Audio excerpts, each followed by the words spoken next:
Hello everybody, welcome back. Today as well we have got to another video. In this video I'll show you how you can add a product to wishlist on Temu.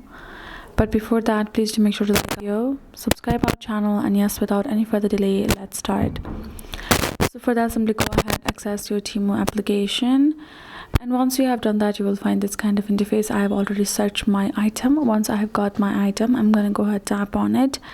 Now the first thing you will get as soon as you open a product, especially in the mobile application, you will get a heart icon.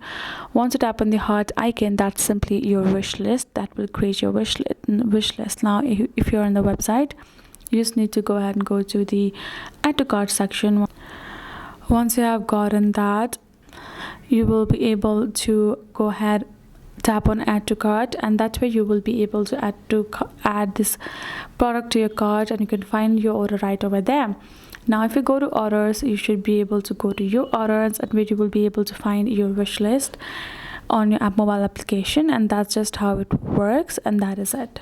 So hope this video helped. Thank you so much for watching. I will see you guys in our next video.